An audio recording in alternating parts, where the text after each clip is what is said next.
Episode 17, Chapter 3, Creating Content and Social Media.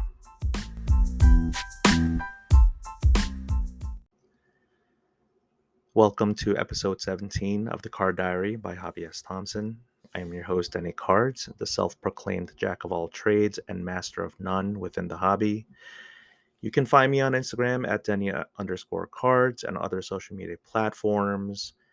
And I do have a hobby podcast account at Hobby S. Thompson, but I don't really check it that much. I think it's hard to have a secondary account. That's what I'm realizing. But if you would like to email the show a message or voicemail or anything, and you don't have Instagram and you somehow found this podcast, that is hobbysthompson@gmail.com. I'll try to remember to put that in the show notes. Today's episode is a chapter episode, which is, for those of you who are newer, it's like my monologue. Um, I've done the first two chapters were about buying, trading, and selling, BTS. And this one is going to be about creating content and the social media realm. And I want to say I'm so happy. Maybe I don't sound like it because I'm so tired, but I am so happy to share that this podcast, which started a little over a month ago now, has hit a really awesome milestone of over 500 plays throughout all episodes, and that there is a core 30 of you who download and listen to every episode. And I don't know each of you because I don't get that type of information, but I do know the demographic information about you generally. And all I can say is thank you so very much. And if you want to reach out to me and you want to tell me that you're on the ground level from episode 0, prologue, or whatever you want to call it, I would love to hear from you. And if you could leave a review, that would be awesome as well. But if not, it's all good. I'm just appreciative that you're listening. Okay, so we are getting back to only the third chapter of the card diary, because after the first two chapter episodes about BTS, we had six, count them, six amazing guests on the podcast to talk about those gerunds, those things we do within the hobby. And those are really big gerunds. I mean, buying, trading, selling, that's the foundation of the card diary, of the card hobby. And this episode is getting us back on track with the chapter episodes. And yes, that means, for those of you who are newer, that you'll be hearing me monologue, but hopefully not for a full hour. But if the first two were any indicator, I might go that long. So, um, again, the first two chapters have to do with buying, selling, and trading. And so once you have these cards in your collection, you're gonna want to show them off, right? Well, yes. I mean, I think the answer is yes, unless you don't want to, and maybe you're not on social media, and that's totally fine too. So for me, though, before I get to that, in the past, the 1990s to be specific for me, but I'll just say you or me or whatever, you'd go over to your friend's house, maybe they come to yours, and you show them your cards, right? You show them your three ring, 1 inch or 3 inch binder, maybe even from school. You show your good cards and penny sleeves and top loaders. You show your better cards or your best cards, even if they were dollar Jordans. You would put them in literal screw downs or these plastic contraptions that you couldn't call magnetic one touches yet. I think there might have been one touches. I don't even think that they were magnetic, that they would just snap on and you could just get your fingers stuck and like your skin caught in them. um, they didn't even have corner protection like these. Thinking back to those things that we use to quote unquote protect our cards, I think they possibly may have done more harm than good. But those are some wild times. I also remember that we had the white boxes with the double shoes, triple shoes. And I don't think that they were from BCW back then, because that's the brand that I see nowadays for the white boxes. I don't remember what even brand they had at all. That part is hard for me to remember. But those cardboard storage boxes, those white ones, they were always the same. Again, if you didn't have them in penny sleeves and top loaders, you were just going to mess those cards up bad. But one thing I remember from that time was the smell of all of these protectors, the cards, the musky smell from the cardboard, whether it was the cardboard from the boxes or the cards, which only now as an adult I probably, I realize was probably humidity damage. I also vividly remember, just indelible in my mind, the chemical smell from the top loaders, the plastic, the Ultra Pro binder pages. And Ultra Pro nowadays is just, in my opinion, taken for granted. But back in the day, I mean, they were just so top of the line and just so sweet. I mean, maybe you even had a binder with a drawing, for the cover that you would have. Uh, of your favorite baseball player, your favorite basketball player. For a lot of people, it was Ken Griffey Jr. With just the kid, or of course for basketball, the goat Michael Jordan, who goat didn't that term didn't exist at that time, but when you put those Ultra Pro binder pages in there with your money cards and you showed your binder to your real life friends, like from school, like that was the best.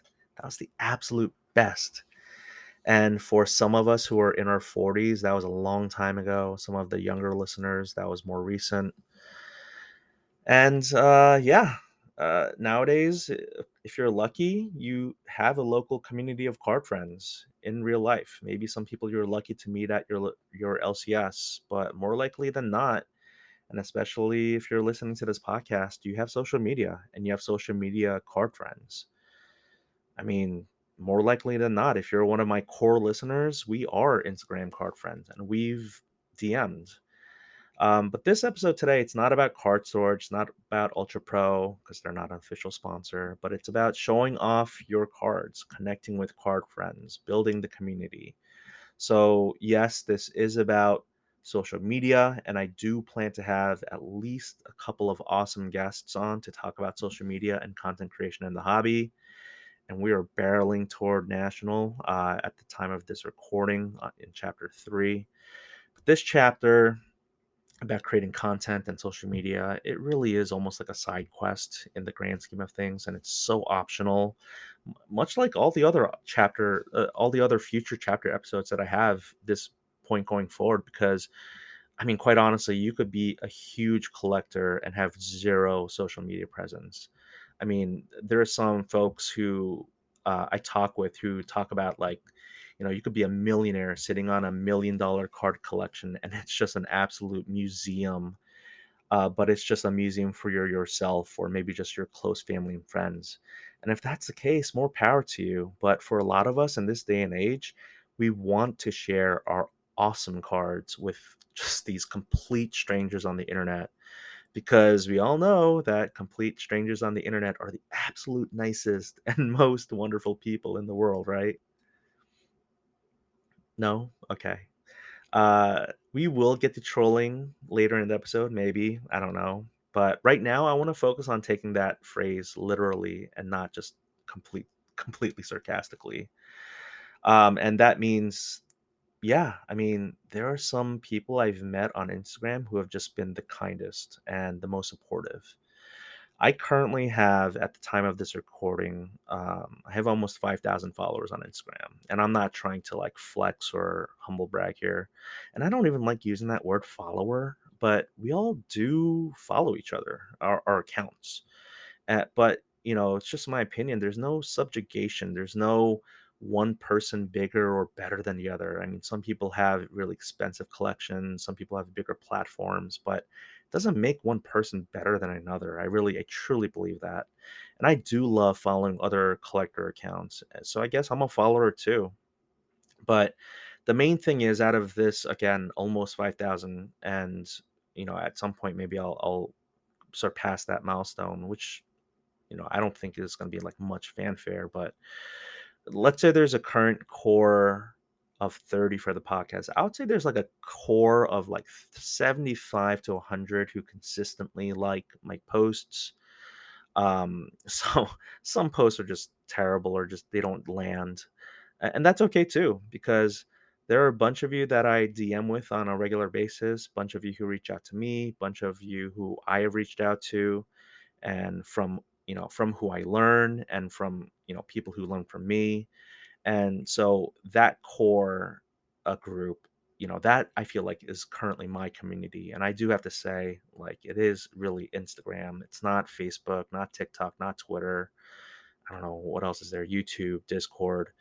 And I guess we might talk about, it's only a few days old at this point, but Threads, which does get me to realize what I may have been missing out on hobby Twitter here. But this core group, thank you. If you are a part of it, thank you so much for being a part of it.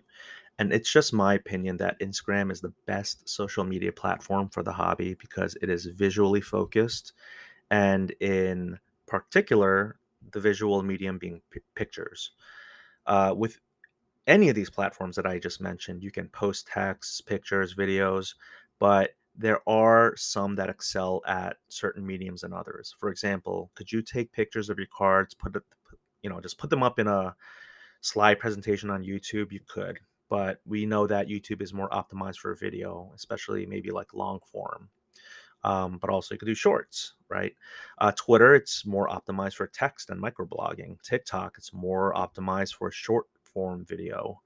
But that doesn't preclude you from, posting short form video for Instagram Reels and YouTube Shorts. And, you could also do longer TikToks now, which apparently the algorithm likes, which I don't understand algorithms. I really don't. I try not to think about them or plan for them. I just know that I like Instagram.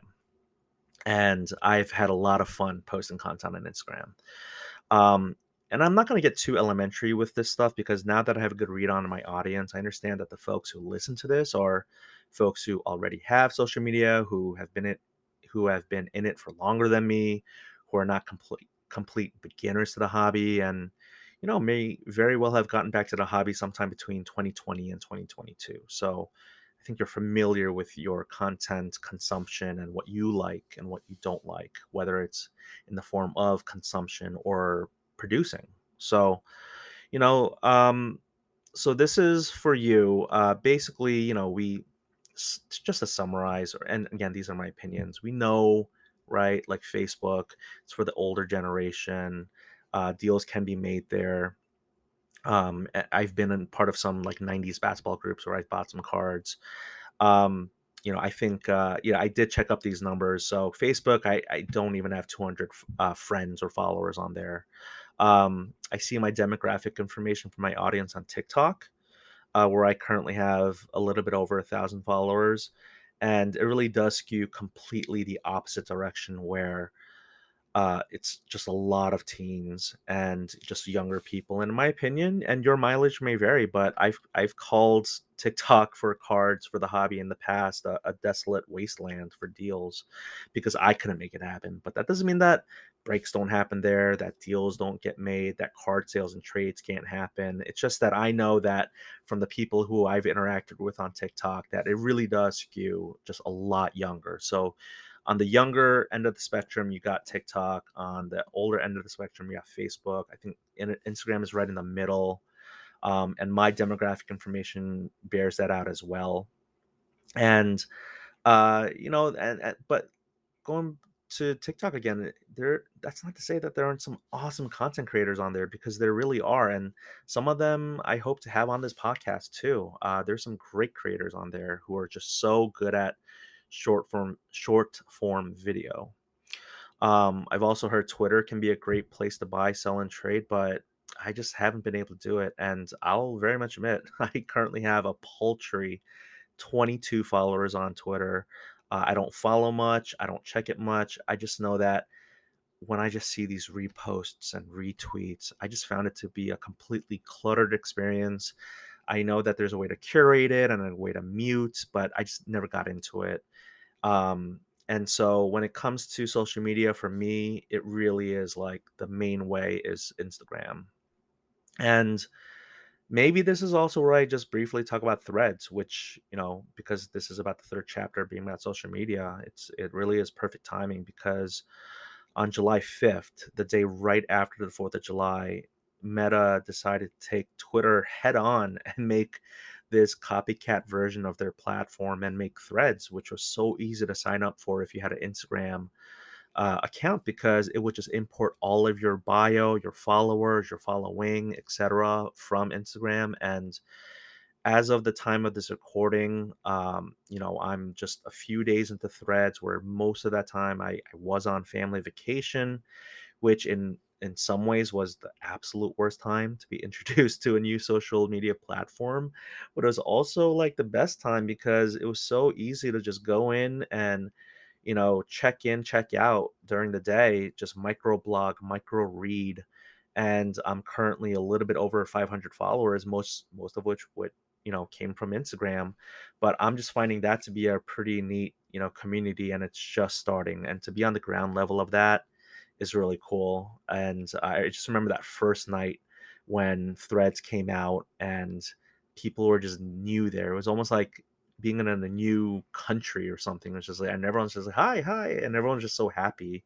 And it was before all the bots and the scams. And it just seemed like it was like just a really pure, genuine, fun place. So we'll see where it goes from there. So, I brought up a bunch of my follower numbers, and why do I bring up all of these numbers, right? I mean, none of us are actually numbers.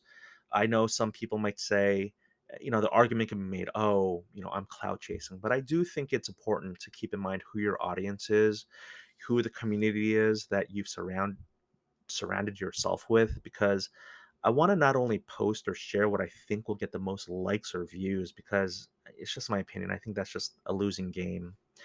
But what I want to know is, who am I sharing this pretty intimate experience of showing my cards to and sharing my thoughts about the hobby? Because it really can be an intimate experience. Again, it's like, to use that analogy of when you are over your friend's house, you're like showing them your cards, and you're kind of waiting for the, ooh, I like this, or I want to trade for that, or I want to buy that, or something like that. It really is an intimate experience that's just out there in the public for people to just comment on. And I will very much admit that when it comes to that number, I've looked at it, I've thought about it, but I also have deleted and blocked many bot accounts because, I mean, for many obvious reasons. I don't want them to contact me, sell me stuff, scam me, and so I report and block them. But I've also unfollowed Raz accounts, and other accounts where people, all they want to do was promote their breaks to me, or cold reach out to me to sell their singles. And I'm not talking about hi-hatting people or like disrespecting people. I'm talking about people who are just like there for just the pure business. And also, it's just like completely self-interested, because I think that to grow a following, you can't just be so selfish and have it be all about yourself. You have to, you know, spread the support, spread the love, share be a part of the cardboard journey with each other. I'm not here merely to buy, sell, and trade on social media, because I'm a collector. And the way I see it, my Instagram feed is like, almost in a way, I'm telling my cardboard journey. And I guess, that's one of the things I want to talk about, is how did I get to each of my, say, 1,000 milestones on Instagram. And so I will do that. Well, let's get into it. All right, here we go.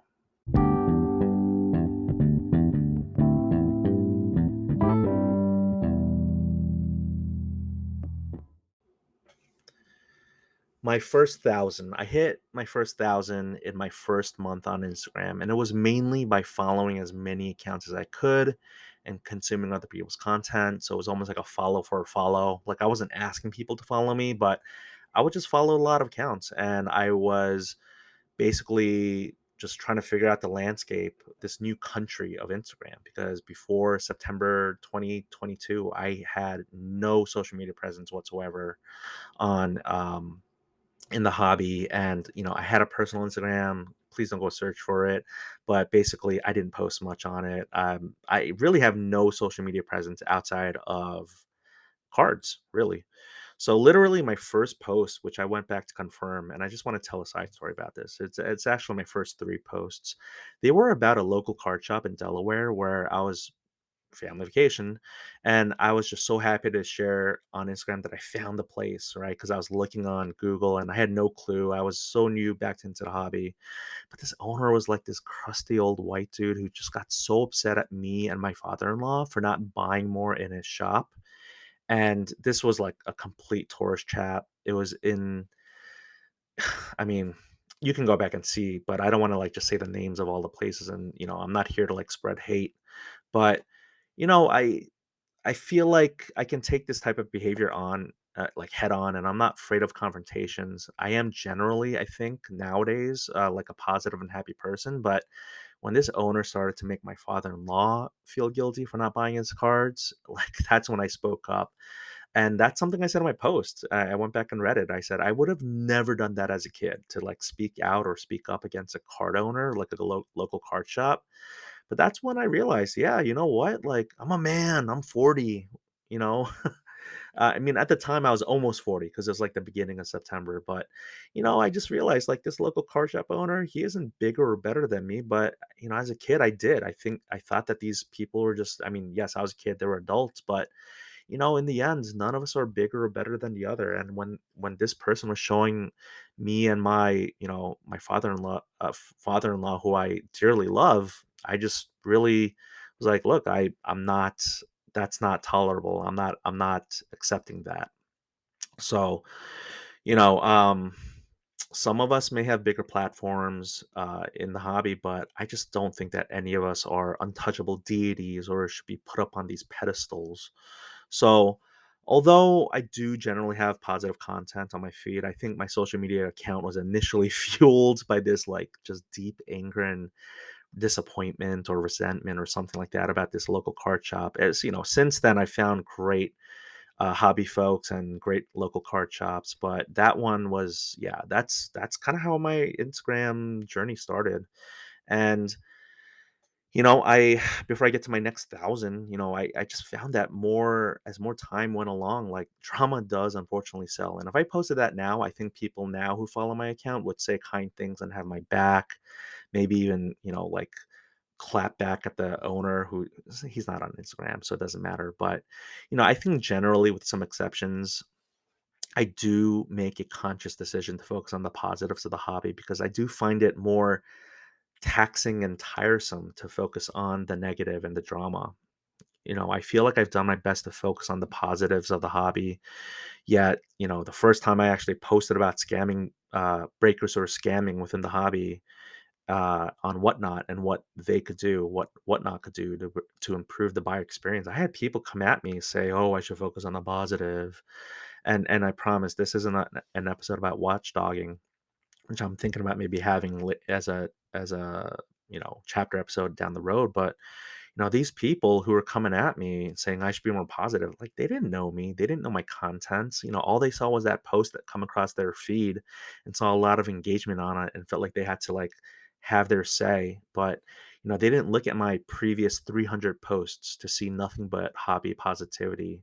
And then on the flip side, I've had other people come at me to say I'm too positive and that you know I'm too whatever, right? And it's like, again, soup, hot, cold, just right. But, those people, they haven't seen that I've challenged corporations like Whatnot and grading companies and TriStar to do better with especially diversity, both from, a gender standpoint and racial standpoint. So, I've made memes too. Um, but again, this chapter episode isn't about memeing in the hobby. I would love to, as an aside, get a memer as a guest to find out how they operate and who they are as a human being. But I've made hobby memes incorporating Squid Games. I'm Korean, so no brainer. Comparing Monopoly Prism to Sorry, which I thought was hilarious. Didn't really land. It's okay. I've tried selling on Instagram, but to little success because I think, just in general, that's not why people follow me, especially for higher end cards. They don't follow me to be sold something. I've also parodized people, like, but in a lighthearted, fun way. I've parodized content created by Jeff Wilson, Ken Golden. I've imitated the likes of Cage Lawyer, who, I told him I was going to parodize him, and he's like, "Well, Was that supposed to be funny?" And I was like, "Oh my gosh." Like, "Okay, I thought so." But okay, I'm sorry. I won't betray, his confidences by talking about our chats, but I was just like, "Man, I gotta be funnier. I gotta be funnier." Like, people expect more from me, I guess, now. Um, I've also made educational content about Scotch tape versus painter's tape, how to take better pictures with your camera phone, cleaning, grading, whatever, and Scotch tape versus painter's tape. Shout out to Reckless Cards, who are awesome. And I've made educational content about scammers, which led me to Reckless Cards, just them having me on their podcast, and educational content, like really serious, somber stuff like gambling in the hobby. Just going through that, which I won't go into right now, but also women in the hobby. I've, spoken out again, like TriStar and things like that. Not to put anyone on edge or to call them out unnecessarily, but just to try to, be try to see a better hobby space and to be an ally, which I know some people don't like that word, but just trying to do my part. Um, what else? I've also shared my cards, PSA reveals. I've took my cards on vacation to shoot them in various locales, just not this most recent family vacation because I didn't have the wherewithal to have that all set up. I've also shared content as setting up as a dealer, going to shows, being a streamer or breaker, card cleaning. I have not yet posted about custom card art, but I do plan to. Once I got CapCut and I paid for the pro version, professional version, I did find myself making better content and also posting about this very podcast you're listening to, podcasts or content too. But a lot of what I've done, it's really been due to being influenced and inspired by all of you who are listening to this, my fellow Instagrammers, and seeing really fun content and really fun things that I wanted to try. And that's where a lot of this comes from. And I really don't say all this to just be like the greatest hits of my social media account, but I did like going back into my history to see what I've made for content, but it's also to show there's so many ways you can take your account and take your content. You can be educational if you want to. You can be funny. You can be a watchdog. Again, for corporations, not individuals, in my opinion. Or you can just post the same cards with the same background, which is fine too. I know it's just not my style, but in the beginning, some of my earliest posts, it was literally taking pictures of my cards on the floor of my basement or my living room. It was getting a piece of felt or fabric from Michaels, and having like a three-ring binder to prop it up and just have that be background for, these modest cards that I had. But I just knew early on I just didn't wanna just post about cards. I think that's what I realized is once I started doing it, I was like, "Yes, this is fun, for now," but I just didn't think that that was what I wanted to keep doing with my Instagram feed. So I wanted to tell the story of my cardboard journey, again, being inspired and influenced by, uh, all of you listeners. And maybe, at a certain point, I thought, give the reader, the content consumer, the person scrolling through my Instagram feed, you know sharing you sharing with you my cards, my journey, and maybe giving you someone to root for, like telling a story through my activities in the hobby, almost in a way welcoming you to my virtual house, not my real house, but to show you my cards and just to connect, I guess. Because in the end, isn't that what we're all doing? Like, why are we on Instagram? Why are we on social media if it's not to share, to connect, to have a community? Like, really, like, what is it all for? So, man, I just realized I haven't even got to the milestones. Okay, I gotta say this though. The main question to me is if you're listening to this and you do want to figure out how do I increase my follower count, it's like, why do you want a high follower count? Like, what does it matter? It's just a number. But I understand that if you're like me, you do. Like, it does matter. I mean, it's somewhat of a rhetorical question, but I would imagine if you're like me, you want your voice to be amplified to reach a lot of people because you think what you have to say is good or important or funny, and that you simply don't want to be screaming into an empty void in outer space where no one can hear you scream, that type of thing. So, okay, let me pause here. Let me reset my thoughts so I can get into things.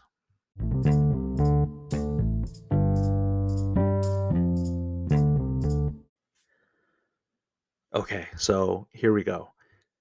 Here's how I grew my Instagram account, and there's no secret sauce. You'll see a lot of it is just being consistent, but and that really is the main thread. And I'm not gonna say this for every thousand milestone, but throughout each of this time, I found myself consistently posting almost every day. Some days multiple times, whenever I could catch a break during my workday or during the evenings or before I start my workday, just and scheduling posts, which is what I realized I finally did later on. But well, I was just trying to figure out my style, right? So my first thousand, I hit it in the first month, okay? And again, this is when there were arguably more people in the hobby back in September of 2022, but I just followed as many people as I could. And it wasn't, I wasn't asking people to follow me, follow for a follow. And not everyone's going to do that. I honestly wasn't doing that to try to grow my account. I was just consuming content. I made, like I said, literally content with pictures of cards on the floor and then fabric that I bought from Michaels and just very basic stuff, not a lot of text and captions, which is very different from what I'm doing now. But I just followed a lot of accounts, just again, was trying to get used to the lingo, the language. I mean, I remember in the beginning, I had no clue what for example, like bubble mailer with tape, right? BMWT. I was DMing people. What do you mean by BMWT? Like that's how basic it was. But for that first month, I followed, you know, I think my first thousand that I hit, I just followed maybe 2,000 accounts. I just followed as many people as I could, learning from many diverse perspectives. I had no clue who people were. I had no clue who the big accounts were. At this point, I guess maybe you couldn't buy the blue check mark, but the check marks I saw, like yeah, I guess there were big accounts, but other than that, I had no clue who was who. Like it was really like trying to figure out like what's left, what's right, what's up, what's down. And then um in the next thousand, again, so up to 2,000, I hit it in the next month by Halloween. And at this point I'm like, wow, like this is easy. I mean, of course it's not. But one thing I thought is, wow, did does having like the Denny's logo, is that what's helping me? Maybe. That's what I didn't realize until, and it wasn't many people. Literally, I'm thinking about 3 people. I don't even remember their names, but 3 people were like, "Wait a minute, are you associated with the restaurant?" But otherwise, I think people saw it as a joke or whatever it was. But, did I do a giveaway to mark this achievement? Because at that point, I thought it was pretty cool. Yeah, I did. I ran a giveaway. I went back and looked at that, post, and I looked at what I did. But, at that point, I continued to post content. I continued to like. I continued to engage, not to increase my followership, but I see something, I like it, and I engage. Like I made comments, and I was trying to learn. In making the comments, I was trying to learn. When I was DMing people, I was trying to learn. And, you know, the thing about it is, to me, it's wild that some people they get like really upset that they don't have a bigger following, but they hardly follow anyone. I don't see them making comments on posts. I just see them, they'll sometimes DM me and get and ask me how, and like they're frustrated.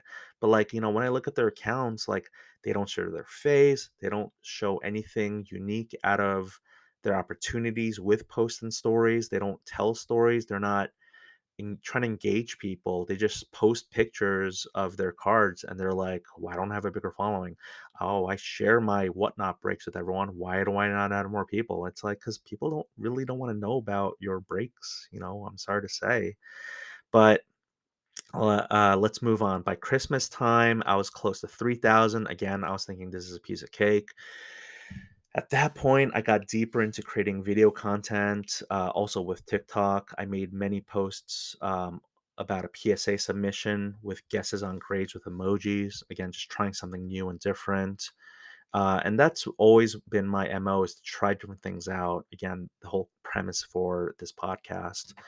And then I think I remember I was in a chat, one or two chats with people about how because they were posting their analytics, which I recently did on my feed, and I asked them like, how do you get that information? Because from my account, I don't see any of that, and so they told me about the pros and cons of switching to a professional account, which I have now.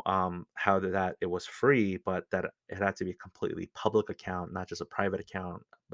Opting into that, and that wasn't a problem for me. And that's when I first started learning about my content and what you know moved the needle, what people liked and what didn't like. But again, I didn't ever let that consume me or be the end all be all. Like, oh, I have to post things that people really like, because honestly, if I just wanted to have a really popular big account, I would just buy up all the Jordans, make all the videos and reels and show off my Jordans and say, "Do you like, these are my Jordans," and that's what it would be. But that would just, in my opinion, it would just be boring. And other people do that, that's fine. More power to you. But for me, I just didn't want it to just become like a, here are my cool cards, tell me how much you like them type of thing. So I did let the content analytics be like almost like a guiding star, but I also like sometimes I just didn't want to look at it at all because I just thought it was just too um like it was getting too I didn't want it to consume me. So I just kind of like would not look at it. So by the end of January of 2023, which is like 6 months from the time of this recording, I decided to finally shed my Denny's logo as my profile pic. And after one attempt of self creating a logo that I really didn't like, I ended up paying someone to make it. Around this time is also when I hit 1,000 followers on TikTok, which allowed me to go live, but I also didn't see much utility in it. I will at this point say I very much admit that I paid for a couple of boosted posts on TikTok because they had these promo codes and they made it cheaper. But to this point, I have not paid for a single boosted post on Instagram. I've never bought followers, never had bots. I can remember one time, and this happened later down the road. Um, but I did pay for one post, and that was again to like be a supportive ally for women in the hobby. So I boosted that one post up, but otherwise, I had, this is all organic growing. Um, so this is when I got my NBA Jam logo. It was inspired by my neighbor getting the arcade in their basement and me just playing it a lot. And 90s b-ball was my jam. So I had a logo creator make that logo for me, the one that I currently have. This is also the time I started making parodies, again, lighthearted, nothing to be offensive to anyone, but just having fun. And I also started sharing more about my life in the hobby. Captions definitely got longer. And I was lucky to be a part of some podcasts. And this is also when I started feeling my voice mattered. And so this is right around the time when I hit about 3,000. Oh, I'm sorry. Yeah. End of January, around 3,000. I think I mentioned that. End of February is when I was around 4,000. And this is kind of where I stagnated or I was okay with for a while.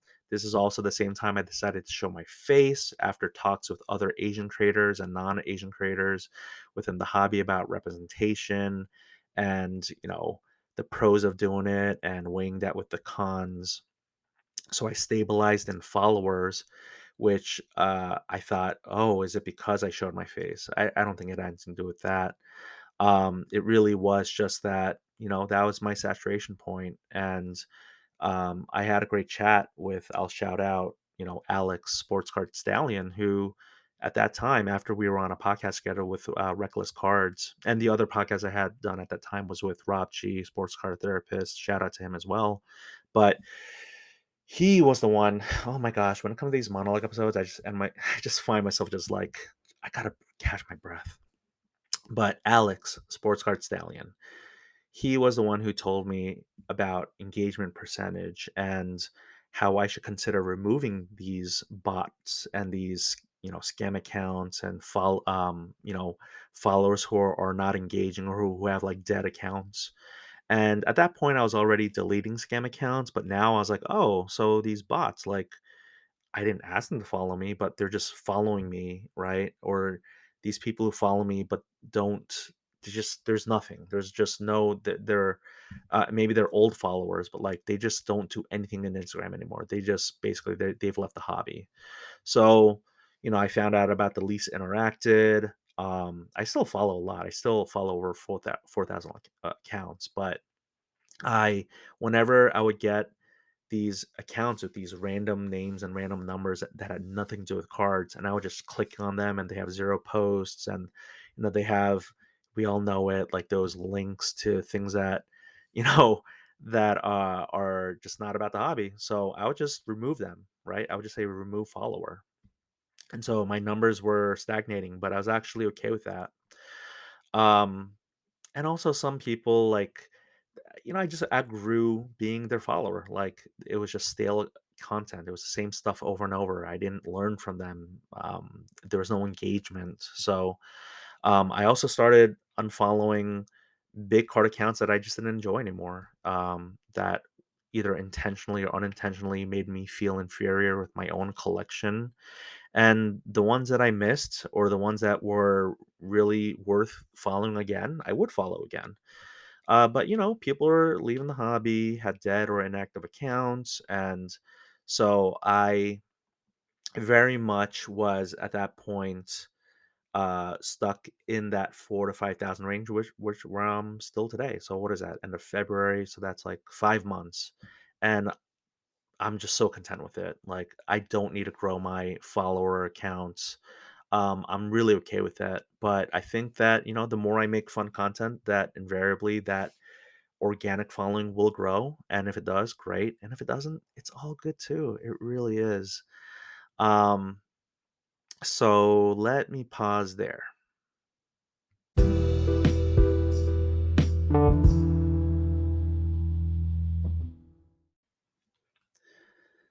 Oh man, I think I'm already at the 40-minute mark, but we're just gonna charge along. Hopefully, I'll be done in the next 10 minutes. Okay, so I've told you how I got to almost 5,000. I would engage, I would make comments. I would encourage people to comment on some of my stuff, but again, if people aren't, that's okay. But yeah, I was getting more advanced. I started off with the simpler stuff, then I would play around with filters, get more creative, because the hobby is where I like to get creative. I don't think of myself as a very creative person, but this is my creative outlet. And, I just started watching people do things and, either imitating the things that I liked about them and doing things differently that I didn't like. And I'm still trying to find my style. And again, it wasn't for clicks and likes, but really because I get bored easily. I like to do things differently. I just have fun with it. And I've definitely added people, like, forwarded them things. I would tag people, I would at people, I would try to get on people's radars. But here's the thing, if you do it too much, you sink your own ship. And if or when you do, if you share things out, like I said about earlier, like, people don't want to hear or know about your life. I'm sorry, it's just kind of how it goes. But people, when you share things out in a mass share on Instagram, like, people know, really do. So when I would share something, I mean, finally learned to do this, but putting a personal note to someone so that people know that it's not a mass share. Even when would send something out to one person and it wasn't a mass share, it could read off as a mass share. I would just kind of like put something in there to let them know, like, hey, I was thinking about you when I sent this to you. And when you share it, and if you're sharing your own content to people, it better be good. It better not be just sharing a break. It better be something funny or creative, because if you start consistently mass sharing things to a lot of people, and people don't want to engage with it or see it. And I truly believe that, people start tuning you out. And I will very much admit I had to learn that by trial and error, because I've done that before, and I will very much admit being embarrassed by it. And that's probably why when I break or stream nowadays, I don't do any self promotion at all, because of that past embarrassment.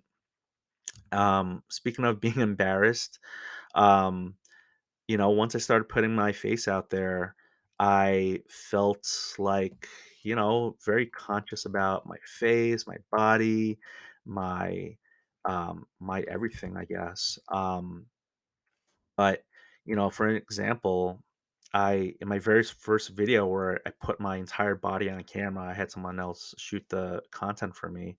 Someone made a comment about what I wore, and it wasn't even like a mean comment, but it was from a card friend, uh, and that person didn't mean to make me feel self-conscious, but that's kind of what happens when you put yourself out there. And so, you know, on one hand, things like that, they do get to me, but I also don't let it deeply get to me. Like, and I guess this part is a little bit about the trolling. It's like it may bother me for a little bit or for a little time. And I only share that particular example because I went back into my archive for this chapter episode. And again, this I don't think this person was trolling me, but I've definitely had people troll me. But the way I see criticism in social media is, unless you really know me in real life, you don't really know me. I'm just another person on the internet, even another person with a podcast. So people who think I'm good, maybe I am, maybe I'm not. People who think I'm bad, maybe I am, maybe I'm not.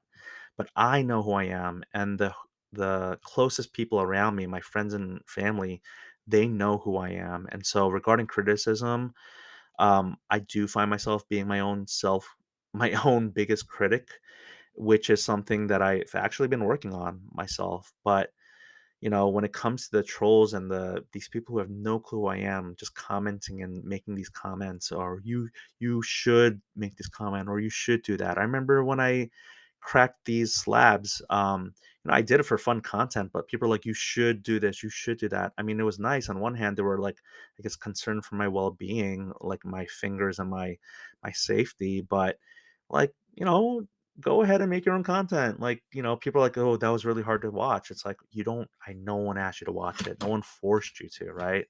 So, I've had people troll me about my cheap eBay sales, and like you know, everything. Oh, my collection is cheap or whatever. And it's like, you know what? Like, for someone like me who does tend to be his own biggest, I keep saying self-critic, who ends up being his own biggest critic, like, what are you going to say to me that I haven't already said to myself, right? Like, that in a way is the protective armor that I wear. The wall that I have up is the knowledge that social media is, it's very real in many ways, but also it's just social media. Like, it's, again, like, it's not real. It's real and it's not real. I don't know. So, um, representation. And again, this episode is not about diversity, but I now realize that I keep saying this is not an episode about this or that, because social media really does touch on all of these things. And that's the beauty and also the dark side of social media. It's all encompassing, and it can definitely consume you in and out of the hobby, as we all know. So, uh, what's the final thing I want to say? I'm definitely having this internal debate, especially with threads coming out, about getting a blue verified check mark. It's almost, in my opinion, with threads out, it's like buy one get one free, and I love a good deal, whether it's cards or something not in the hobby. But this whole aspect of monetization, like, I don't know how to monetize content. So if you're in it to have a lot of followers on Instagram to monetize, I don't know. I don't have that answer. That has not been part of my journey. I do not know how to monetize content creation. I know I'm doing it for fun. Do I want to make money with it in the future? Yeah, I mean, it would be nice, but I'm not in it to make the money. It really is for the fun. But would I like to recoup some costs? Like for this podcast, would I like to recoup the costs of a podcast microphone, a monthly subscription to StreamYard so I can keep all these episodes with guests, my monthly subscription to CapCut, um, monthly subscription to a Blue Verified checkmark? Yeah, I mean, I would like that. But in this realm, in this aspect, I really have no help or guidance for you, the podcast listener, because the money I've made in content creation is a currently a big fat zero. So I I want to talk to people who have blue check marks or people who are monetizing social media because I would love to know like how does that work? Because that's not working for me. I mean, it's also not my end goal though. So I think that maybe that's a big difference. So, yeah, when it comes to my journey on social media and creating content, again, you can go so many different ways. I would encourage you, like the past episode about streaming or breaking, what's the value you're providing? What are you doing with your content to make people root for you or to like your stuff? Are you making them laugh? Are you making them nostalgic, wistful, um, angry, like again, drama sells, but like, what are you doing with your content? Because if it's just about posting your cards or saying, here's my Michael Jordan, do you like it? Like, yeah, I mean, there are some accounts who do that big. I mean, who have big followings and who get a lot of likes, but really not much engagement. There's really not a lot of debate or discussion, civil discourse. And, just take that with a grain of salt because maybe you're totally fine with your content creation and your place in social media. And if that is the case, then more power to you. Because if you're happy, then that's awesome. Absolutely. I know my advice or content, again, like I talk about it, my soup, right? Sometimes it's going to be too hot or too cold for some people. And I've definitely made some mistakes in reaching out to people, but I try not to dwell on it. I just learn from it and I move on because I am continuously and continually going to be my authentic self. And I also realized it's not always about me and what I'm doing right or wrong, but it's also the other person, right? The receiver of the content or the message, what's going on in their life, how much baggage do they have? It's not just me and my baggage. It's, some people they don't want to engage, and so none of this really is a science. None of these are hard set shareable tips. You just really have to feel it out. But I promise, and well, I don't know, maybe it's a broken promise, and this won't resonate with you, but my promise is that the more you put in to this, and the more you put yourself out there, the more love you will eventually receive from your core group of people in the hobby, and that you will start to get your own community because if you're on social media and that's not your goal, I really want to know, why are we doing this? What is your goal? I genuinely want to know. So I think that's a good way to end this chapter episode. I mean, there's so much I could have talked about, but I didn't want to get into. I don't know much about the communities that are made in Discord and like you know you I didn't even talk about YouTube. I have such a small following on YouTube. I really just post these shorts and things for the podcast so I can clip them and put them into Instagram. Threads is a new country to explore with its own lingo and language, and I'm really excited to engage more on there. And again, the most important thing I think is this monologue episode, which I imagine is close to an hour at this point, sets me up to have content creators and great social media personalities onto the show. So I'm going to put this out. It's already super late, but I want to push this out Sunday night slash Monday morning so that it's ready for folks. I'm not going to go ahead and edit or delete any of this. I'm just going to put it out there. You can let me know what you think. This may be a dud episode. I don't know, but it's out there. And again, I'm just getting my reps in. And it's been a while since I've done a long epilogue. Oh gosh, It's been a long time since I've done a monologue episode, so I'm kind of glad to do that. For those of you who are still listening, thank you so much. I just want to get the guest episodes. That's just my favorite part of this, I think. And so again, I'm just learning my style and learning what I like and what I don't like. So thank you so much for listening to this. This is just my thoughts on social media and content creation. I hope you learned something from it. If you liked it, let me know. If you didn't like it, let me know. I really just want to figure out what's hitting with people and what's not. Um, that's it. Have a good rest of your whatever you're currently doing while listening to this. Take care.